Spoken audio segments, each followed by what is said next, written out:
Alright, what's up, everyone? Welcome back to another episode of the Heel Hookers podcast, episode 133. Boy, oh boy, oh boy, do we got an amazing fight card to talk about. UFC 308 from Abu Dhabi. I was about to say Saudi Arabia. I be getting mixed up. They're going all over the place now.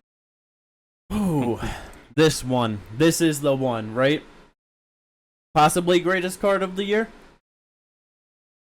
No, how could that? I'm sorry, but like that's kind of impossible when it's in the same year as 300. Like, I'm not trying to say this isn't a great card, but it's like 300 is obviously just the exception to pay-per-views, and it happened this year, so therefore it's not going to get passed. Excluding 300, is this the best card of the year? Exclude. We just got a lot of. I mean, I'm not again. With the pay-per-view It's a great portion, card. Yeah, it's a great card at least. Like it's. Yes. Because it, the obviously 300 was the deepest from bottom to top for sure. But even though we did have good title fights and everything on the pay-per-view for 300, it's like it just did feel more thrown together, and you know what I mean. Just like, but UFC 308 Abu Dhabi, headlined this time not by Islam or Habib or someone like that. They're doing the right thing. Just put a big fight. It doesn't have to be regional. I mean, obviously, this time it's just because Islam not being available, all that.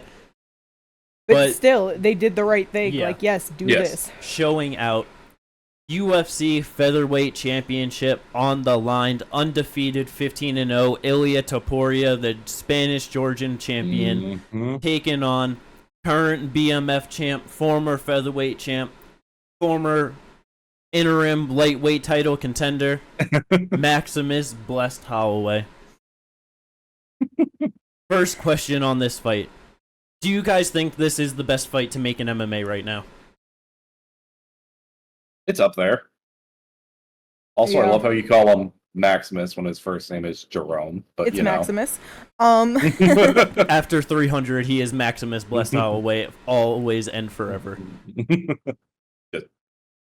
Yeah, this is a great fight. It is a great fight. I just hate that I have certain issues going into it because it's like Max obviously committing to go up to 155 and looking great there and performing great there. I really hope that the weight cut isn't too much, over the years. We've seen that he struggled, so I wonder if in his last fight, and it was this year, committing to a weight class up and then now going back down, if that's going to have any effects. And it's I get it because he's right into a title shot, so why wouldn't you take it? But I would love to see him at 155. Yes. So he is he's only 32 years old. He has spent so much time in the UFC already, and at featherweight, I would love to see him move up to lightweight and just spend the rest of his career there. Yeah. Yeah. But 100%. I mean, if he gets it done, then shit.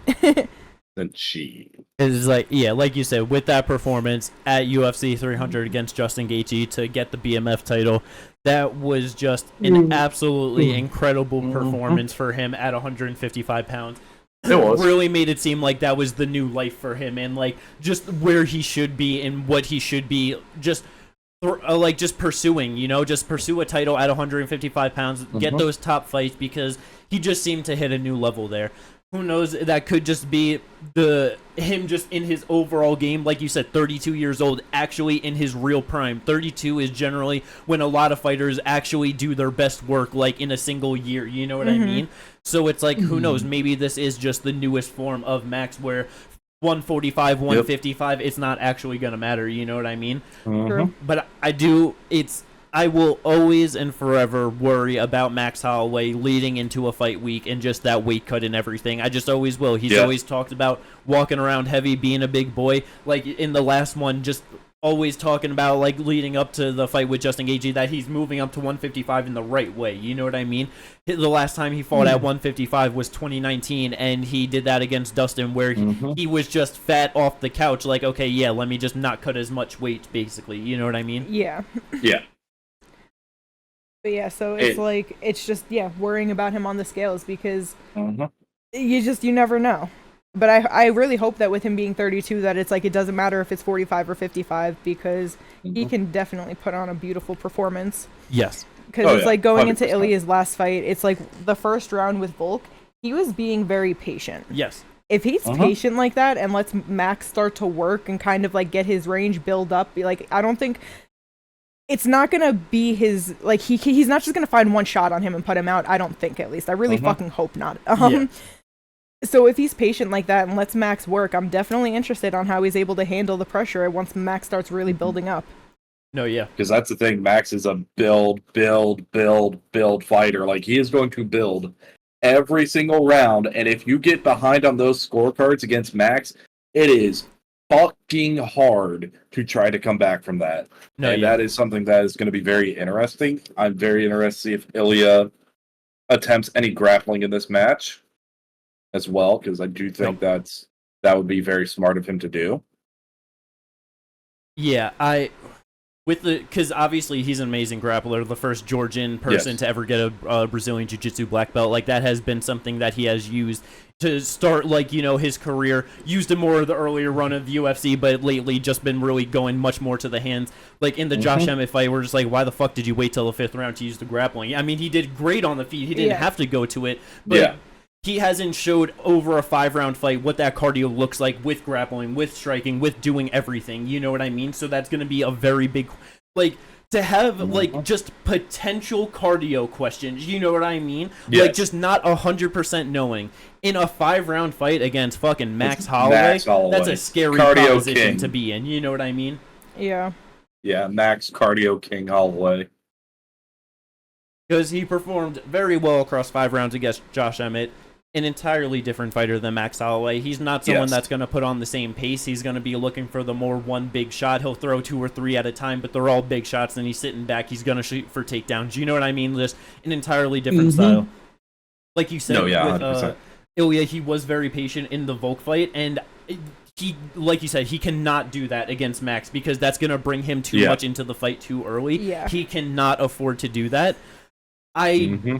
I just feel like with Max and Volk being just very different fighters in their styles, Max is going to bring it to Ilya much more that first round than what Volkanovski did, especially 3 months off of a knockout loss to Islam, you know? Yeah. So Max is going to force Ilya to box with him and counter him more in that first round than what he did in the Volk fight. That's true. And I just definitely think that it's going to be one of those things where it's like, obviously, Ilya, very brash, cocky fighter, just always talking and just, you know what I mean, talking about his skills and how good he is.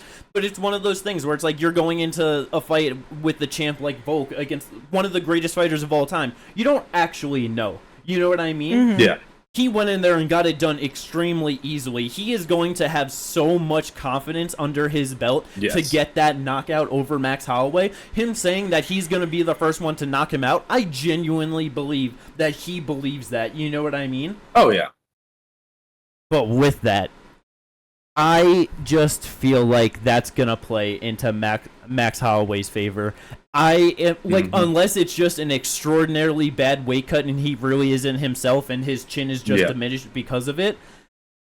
Bruh, I've just been feeling like Max is going to knock him out for a while in this one, but leading into it and just thinking about it recently, I've really been feeling 2nd round knockout for Max. He's catching him with a right uppercut, and I feel like he's putting Ilya down to get his title back. I just really have that feeling. I do understand that. I do think I'm not as confident in a knockout by Max Holloway in this fight.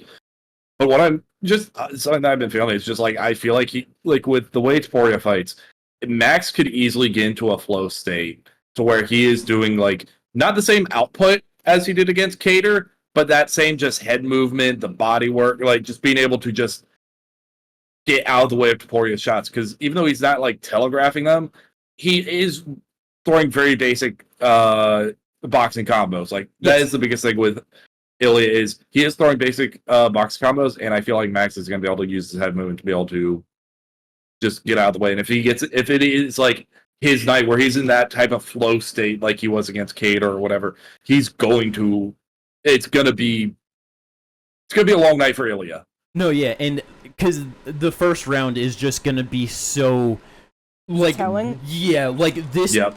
that first round is gonna make or break this fight, because if Ilya is too confident and looking for that knockout too much, and it's like, because that's why I'm just feeling the knockout for Max so much, because it's like Ilya is gonna be hands up, trying to get right in his face. He's much smaller than Max is, so he's gonna have to close the distance. Like you said, he has very like basic boxing combos generally. He's not dynamic with kicks at all. He doesn't throw head kicks at all. He's never done it in his career, but he's not throwing leg kicks or body kicks often at all either. It's gonna be the hands. He's gonna be pushing forward. A lot of three-piece combinations, bobbing and weaving, a lot of changing levels, just going down and up. I just feel like Max is going to be putting on so many shots on him. A lot of them are probably going to be missing, but that first round, I feel like Max is going to be able to start to enter that flow state, just working behind a jab, moving around Ilya, starting to find the holes, and that's where I feel like second round, Max is going to be looking to throw like a double jab, get Ilya moving his head, ducking, and then he's just going to catch him with that uppercut on the way in. I could see that. I could also see like what he did against Gaethje, where he does that spin kick and he catches Ilya. Yeah, because that's definitely something that he's always had in his arsenal, but he brought it back really fucking big in the Gaethje fight. Oh yeah, 100%, 100%. I think Ilya is probably gonna like, I don't think go forward as much as Gaethje did and walk, you know what I mean, so predictably, where Max is gonna be able to use it as much, because Max even said that like he knew Gaethje was gonna come forward, so that's why it was a big option. Yeah.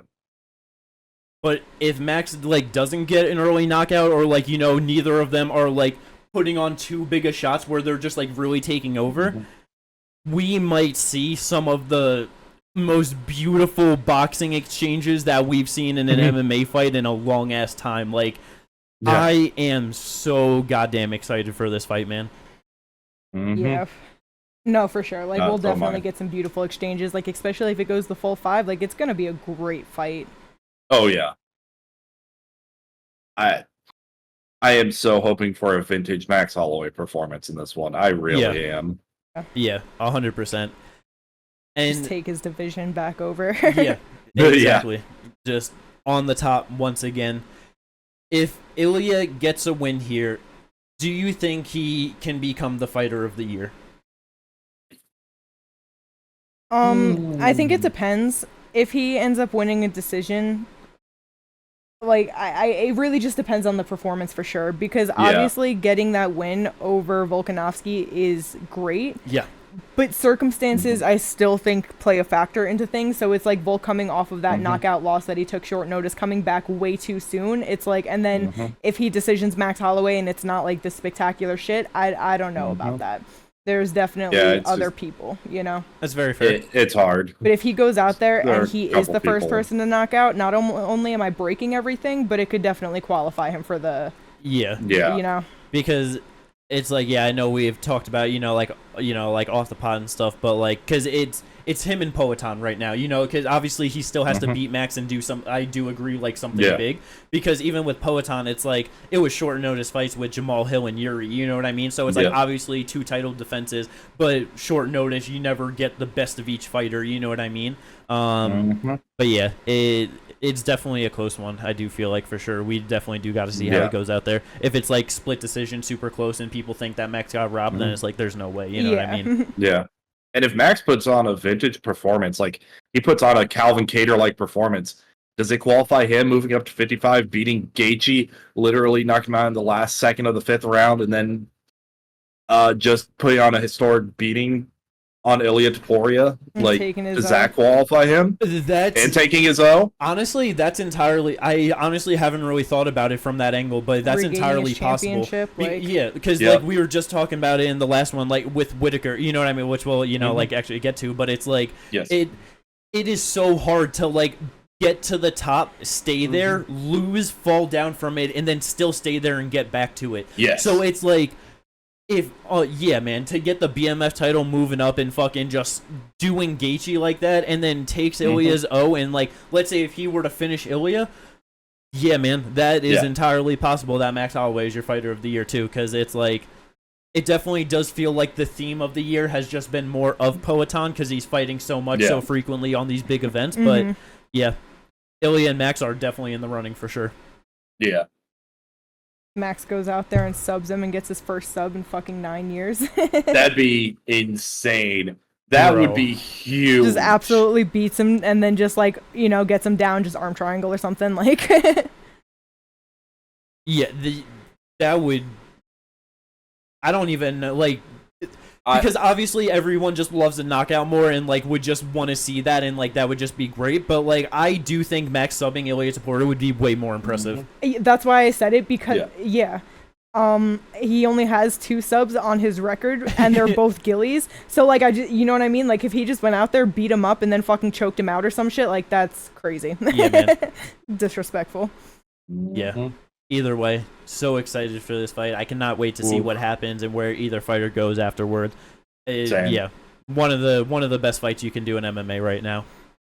Yep. Moving on down to the co-main event, another just incredible fight at 185 pounds. This one is motherfucking the Reaper. Robert Whittaker is back, taking on undefeated Khamzat Chimaev.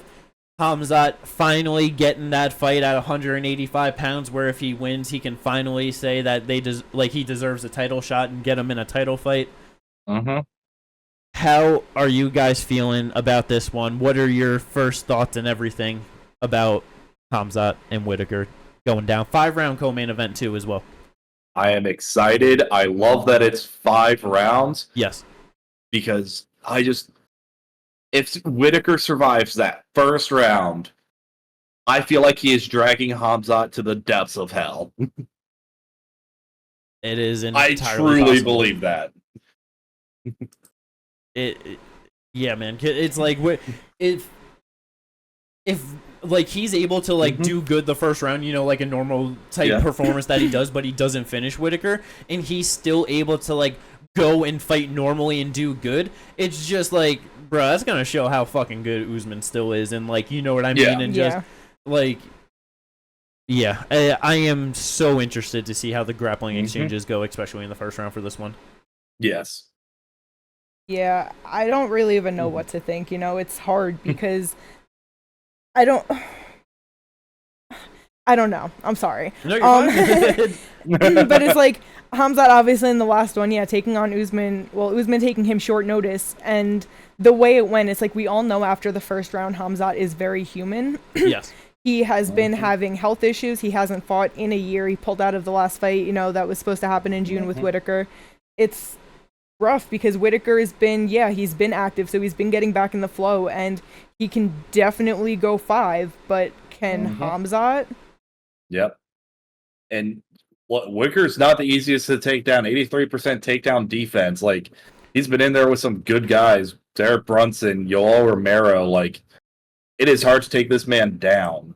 Yeah. So if Khamzat is struggling to get him down and it pulls him into like a Gilbert Burns type fight, and that was only 3 rounds. That was only 3 rounds, and Whittaker is a much more technical striker than Gilbert Burns. Exactly. So I don't know. This is just a rough fight for Khamzat if he can't sub Whittaker. Yep. Yeah.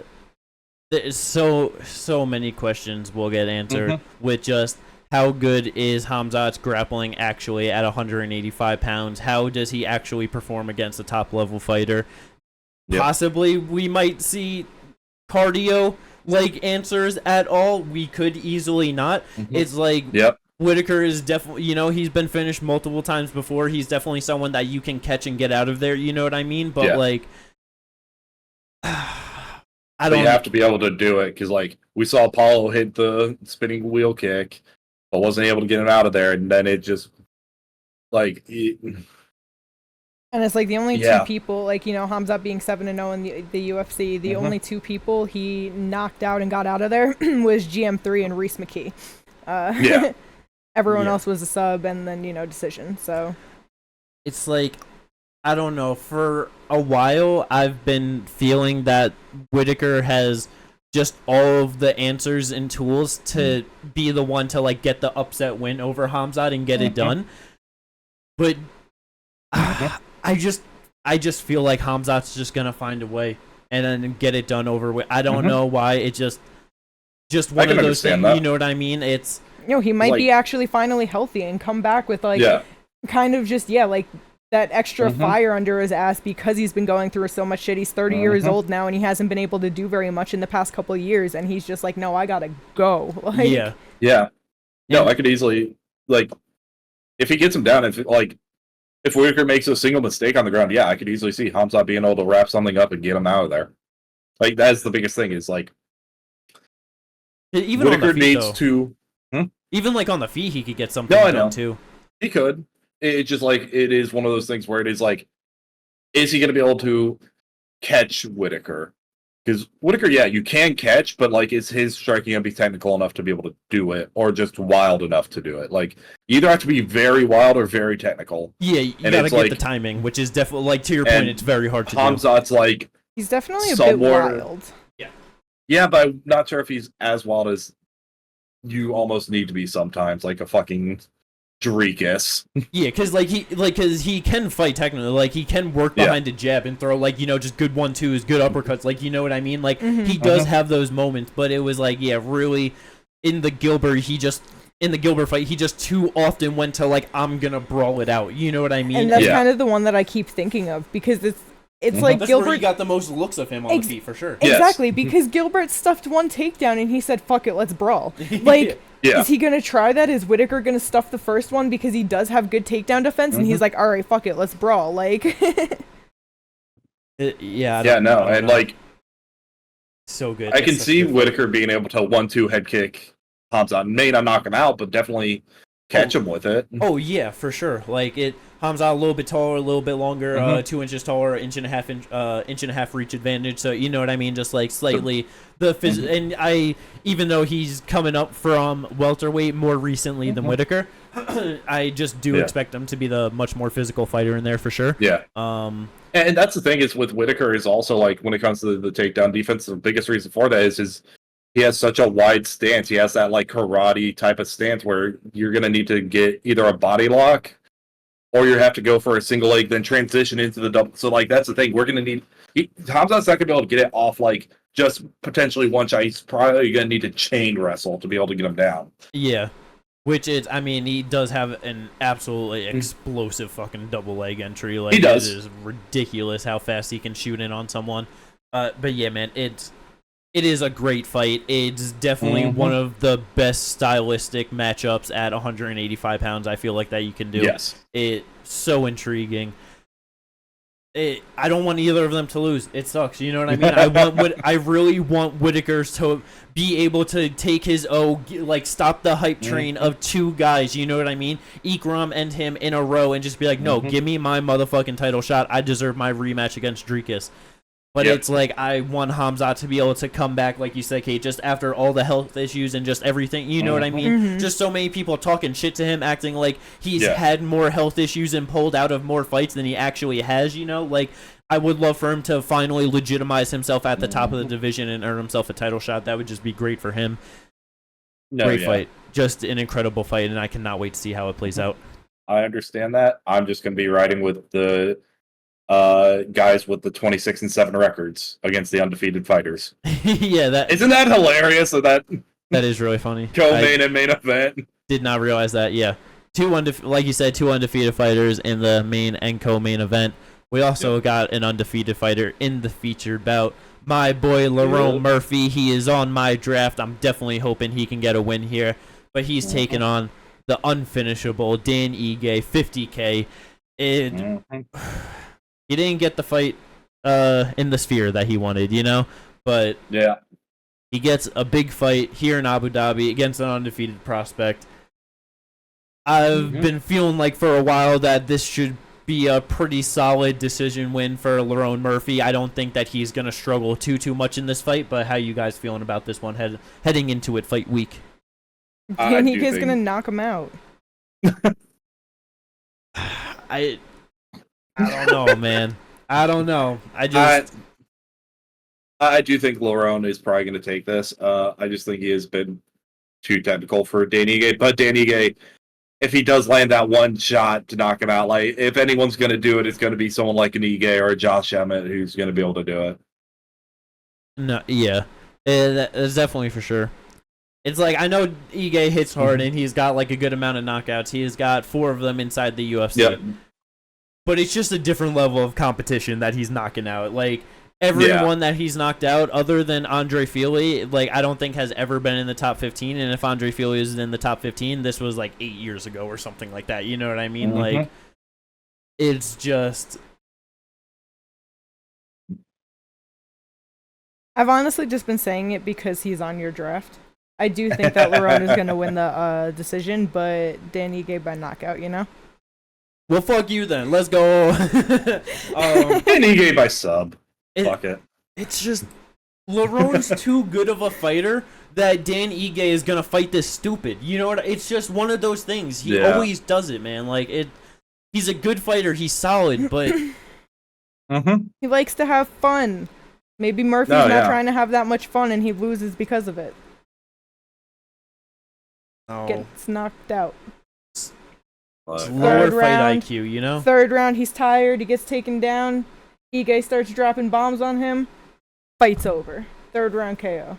Don't think so. Neither do I. Granted that he went 5 rounds easily and beat Edson Barboza in his last one. Again, I don't think so either, but... Lerone Murphy, just very solid fighter. I know you're just talking shit, but it's like he's solid. He's been doing his thing. He's moving up, and Ige's just a nice gatekeeper. But I think that Lerone's better than him. Yeah, and I do want Lerone to win because I want some more guys up in that top. Yeah, that featherweight division. Get some new names up in there. Featherweight's doing okay. And it's like he's 33 years old, so he's got to go too. You know what I mean? Like he does not have much time. Now, after this fight, if Lerone does win, why not just throw him the other name I just mentioned, which was Josh Emmett, top 8, you know? Oh, fuck. Josh Emmett hasn't fought since he knocked out Bryce Mitchell, right? Yeah.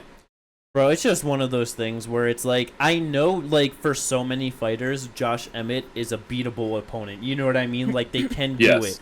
But it's just like, every time I think about Josh, like, in my head, like, if I was a fighter, I would rather fight fucking Ilya. I would rather fight Max Holloway. I would rather... If I was a 45er, and I would rather move up to 55 and fight top guys than fight Josh Emmett.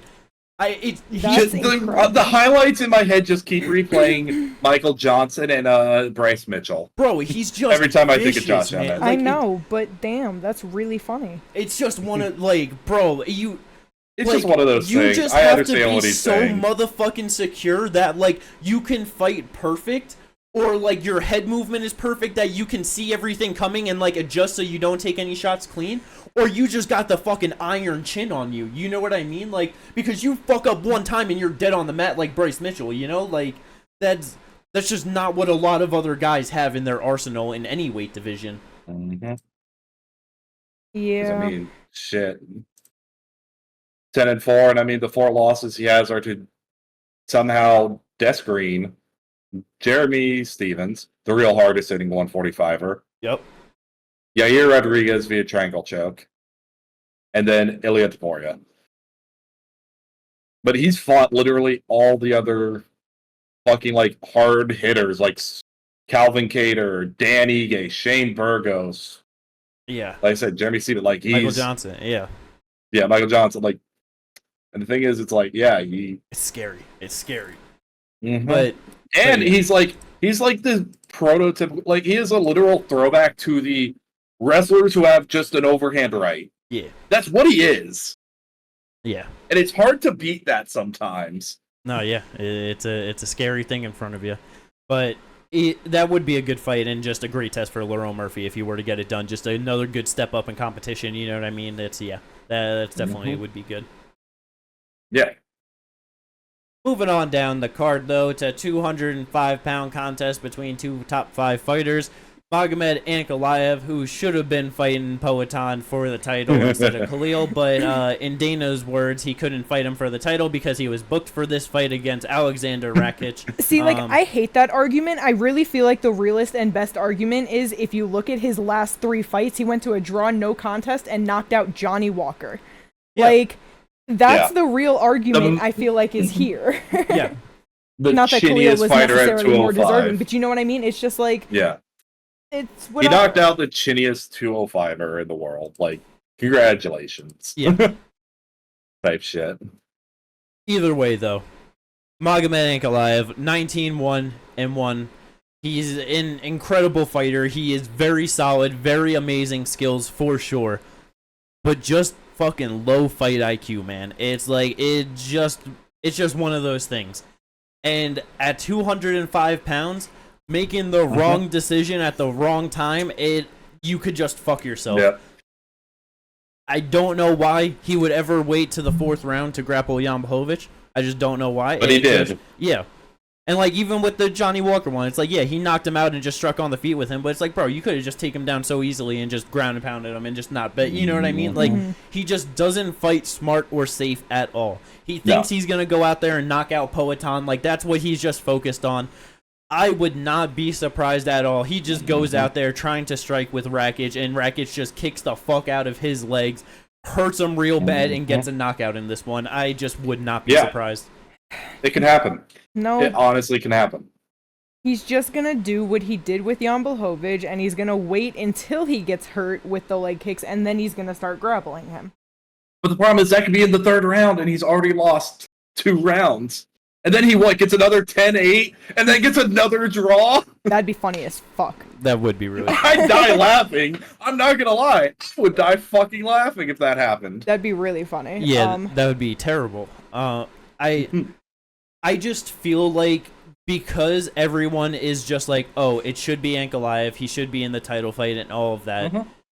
Like, everyone is finally behind him. And now he's forced into this other fight where everyone, I feel like, is just expecting him to win.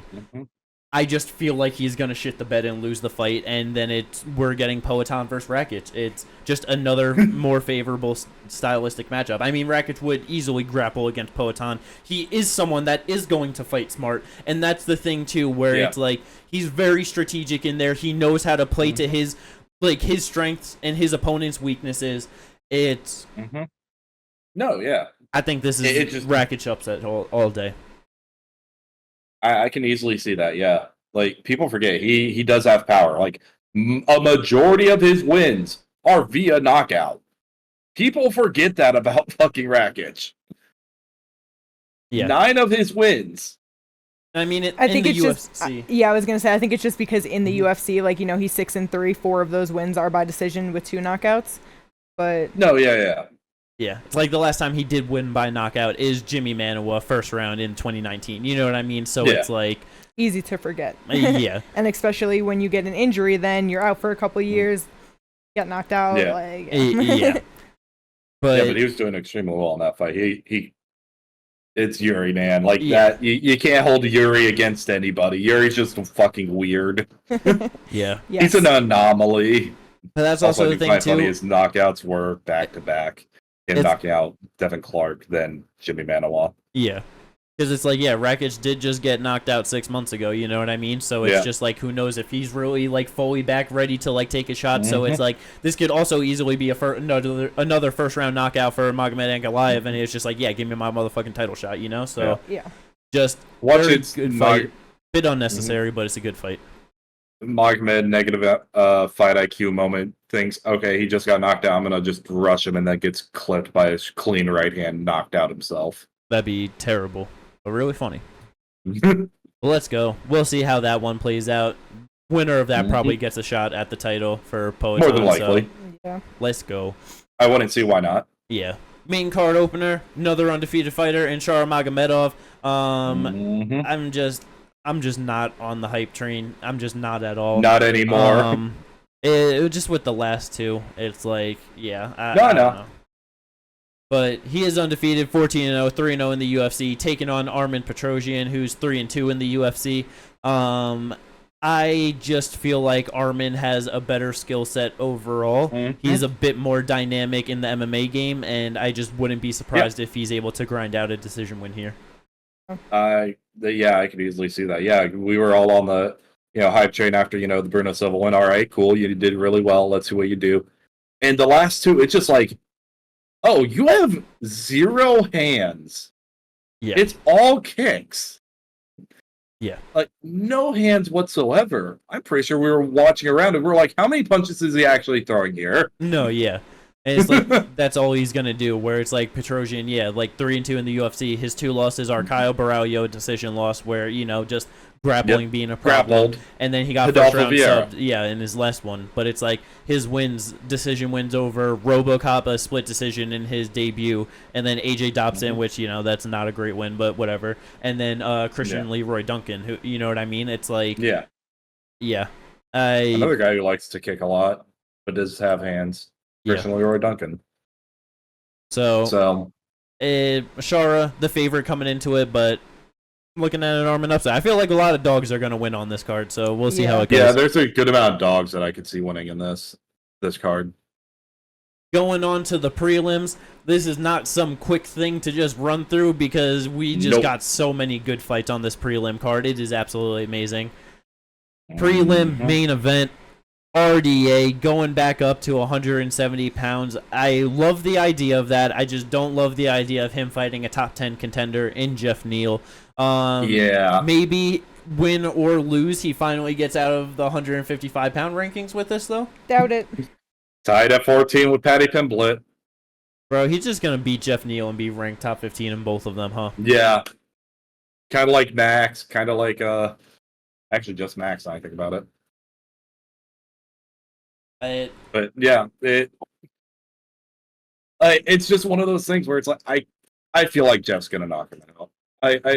You think so? It's not what I want to say, but like, it's at a higher weight class. He has been knocked out before. He's coming off 2 losses to Vicente Luque, Mateus Gamrot. He's also 39 years old. Yeah. Jeff Neal is a lot of damage. Yeah, like that's very true. Much taller, longer, and definitely can knock people out. Like, I wouldn't be surprised. It's like, he's on a 2-fight losing streak himself, but it's Shavkat and then the split decision to Ian Gary, Which Shavkat and Ian Gary top of the division right now, both undefeated fighters. Yeah. It's like I don't know. This is rough for RDA, man. It definitely is. Yeah, I'm rooting for the old dog in this one, though. I want RDA. I kind of so bad. I do kind of want RDA to win, just mainly because I do love RDA. I don't like to see him lose. It just, I feel like Jeff Neal's just gonna be too powerful. The problem is that RDA is like, I won this fight and I'm gonna keep moving up and go for a title run because I'm not just gonna do this. And he's gonna get, like, if he really wants to stay at 170, there's too much going on. There's too many killers that are in there at the moment for him to just be like, yeah, this is where I'm gonna try to go on a title run at 39. I get what you're saying, but at the same time, he's also said he just wants to fight out the rest of his contract and retire. Okay, did he say that? Because I didn't hear him say that. He said this a while ago. Like, I just remember, like, listening, or, like, just seeing him say something, and it was still just like, talking about moving up, and I was like, brother, no. I mean, mainly moving up because he doesn't want to fight at 155. The weight cut's just too much for him. He doesn't like doing the weight cut. I meant moving up in the rankings. Yeah, I'm sure it's just one of those things where it's like, he has a few fights that he just wants to fight out, and he's probably, like they offered him Jeff Neal, and he's just like, let me try one more time, you know what I mean? Finish out my contract trying to get the title, you know what I mean? Because I'm sure, like, every fighter, no matter what age, is going to love to be able to move up into the rankings, move up to try and get to a title, but, like, I also feel like RDA is realistic about it, and he knows, like, even if he's moving up, it's a very short window, and he's like, I don't want to re-sign. I want to just retire after this contract. I think he just doesn't want to be contractually obligated to the UFC when he's done. Yeah. Yes, just like a lot of fighters don't, for sure. But yeah, definitely. I just hope that we at least get a fun fight out of them, and hopefully, if RDA does lose, he doesn't get beat up too bad.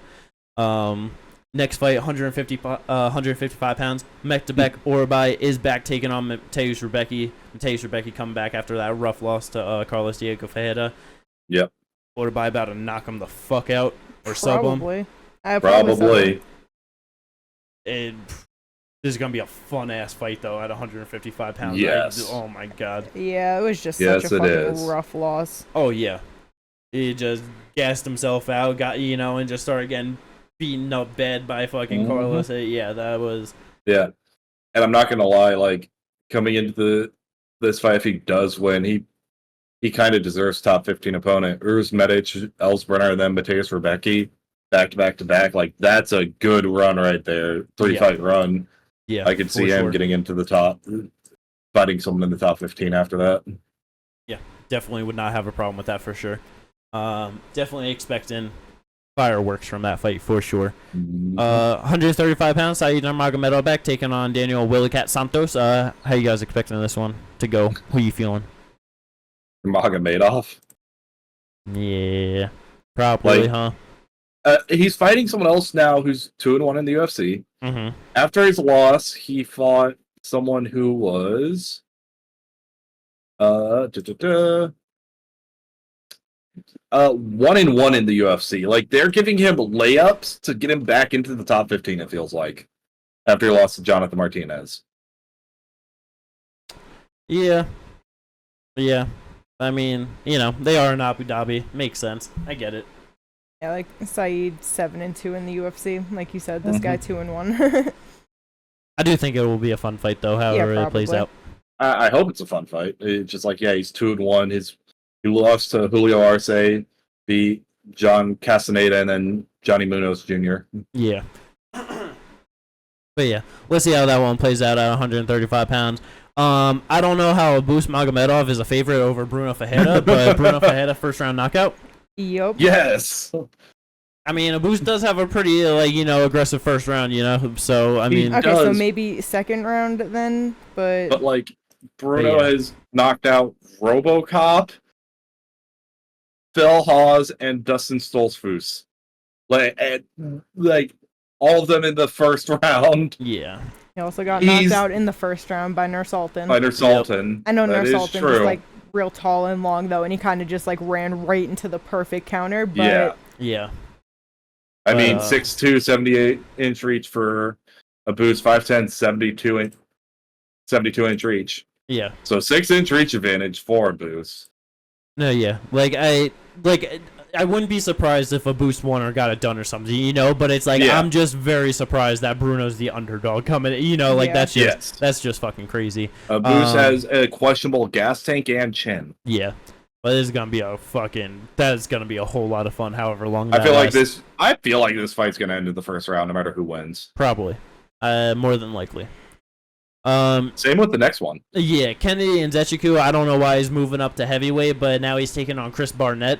Bro, I hope Chris Barnett just goes out there just fucking flipping and spinning and doing all the wild, wacky shit that he loves to do. And no one thinks that he can do because he's like 5'10" and really big at heavyweight. 5'9". 5'9", there you go, even shorter. Yeah, I don't know if he's going to be able to he better do some spinning body kicks because I don't think he's going to be long enough to get a heel kick up to 6'5". Oh, he can do it. He's dynamic and flexible as a motherfucker. He wheel kicked 6'3" Vellante. Mm-hmm. I know it's 2 inches, but he could do it. He'll jump. Jumping spin kick to the head. Right, I can see it. I want to see him do something crazy out there. Mm-hmm. I was about to say, to pay for his house. Kennedy and Nzechukwu originally supposed to fight Marcus Rogerio de Lima. That got canceled. Then he was supposed to fight Justin Tafa. That gets canceled due to a Tafa injury. So now we have Chris Barnett. Go. Absolutely beautiful. So yeah, that should be a whole lot of fun. Farid Basharat, another undefeated fighter on this card. He's back taking on Victor Hugo, who's 1-0 in the UFC. I always feel like Farid has fought more times than just 3 times in the UFC. Yeah. But probably just gonna go out there and get another good win, I would expect. Possible, yeah. Victor Hugo on a very good run, hasn't lost since 2014. So it's been 10 years. 10 years. Yeah. That's pretty damn good. Yeah. 25-4 overall, so should probably be a good fight. Yeah. Oh yeah, 100%. Let's go. Renat, he was supposed to be taking on Nursultan. That would have been a great fight. Nursultan pulls out, and in steps in UFC debut, former PFL fighter Carlos Leal. I was about to say, fresh off the presses from fucking Saturday night. Yeah, bro. For Renat, who loves to shit the bed, Bro, Carlos Leal might go out here and get the upset. I'm gonna assume he's probably a big underdog in this one. More than likely. Last time I checked, there was no stats on it yet. Gotcha. Yeah, it's not showing it on here. But yeah, I would not be surprised if Carlos Leal is able to get the upset in this one. Yeah, like you said, Renat likes to shit the bed, but we'll see. Yeah. Maybe he won't. Yeah. Let's go. Other than that, Ibo Islam, he's back against the undefeated debuting fighter. Bruno Silva opening up the prelims, so that should be a whole lot of fun. Yeah. Bruno Silva always putting on good fights, so let's go. How is this person 2-2 in the UFC? I don't remember this guy them fighting. When did he fight in the UFC? No Let's see, idea. He fought from 2019 to 2020, and the only name I'm recognizing is Sean Brady. What were you talking about? Yeah. But yeah, either way though, I'm always excited to watch Bruno Silva fight. So let's go. That is the card, UFC 308. It's incredible. I can't wait to see how it all plays out. We have barely any fight news, so we could get through that pretty quick. Sage Northcutt no longer with one championship. Fought twice for them. Wonder why that happened. I don't know, but you know, it's just another thing of just like, well, shit's just happening with one, huh? Yep, they're just falling apart slowly. Yeah. So Sage PFL. Very good chance, honestly. That'd be fun. But so yeah, we'll see. It'd be a fun addition to 155 or 170. Well, he fights at 170, right?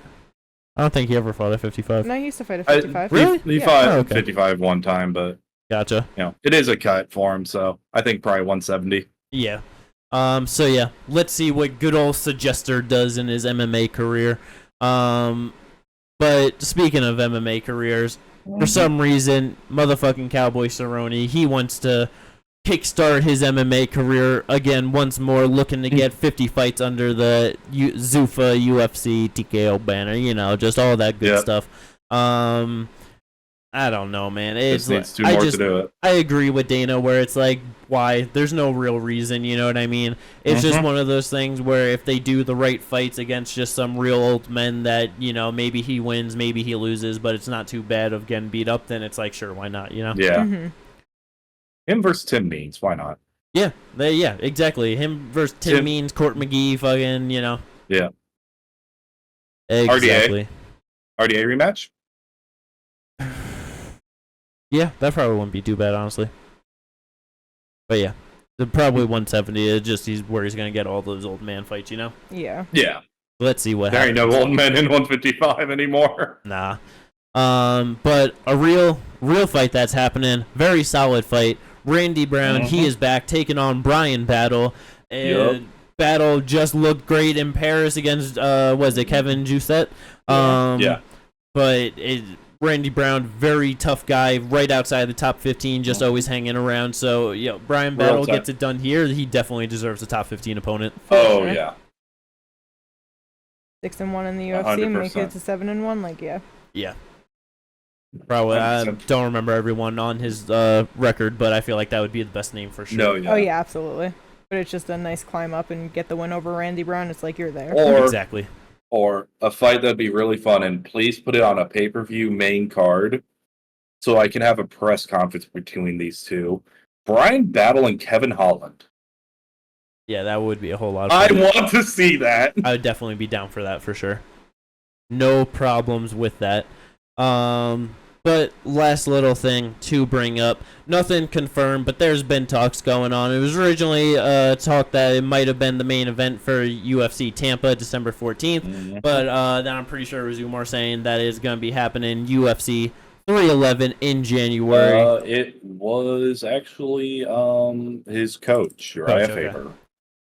Oh, okay. Song's coach. It was Song Yadong's coach. Okay, I gotcha. It's been like both of them saying it, I guess, but where I heard it from was Uriah Faber. Gotcha. But the fight in the talks, Umar Nurmagomedov versus Song Yadong, it's weird. Yeah, entirely weird. But I get it. Yeah, because wants to stay active. Yeah, because he wants to stay active, and Marab's just saying that he wants to fight in March, so it's like it's Ramadan, the 1 month that he's not going to be able to fight. So it's just like, might as Yeah. well get a fight in January, let Merab do whatever he wants in March, and then they probably just fight in the summertime. Yep. But yeah, I mean, it's one of those things where I do like, even though he looked very good against Corey and got it done, and it's like, Corey a higher level fighter than Song.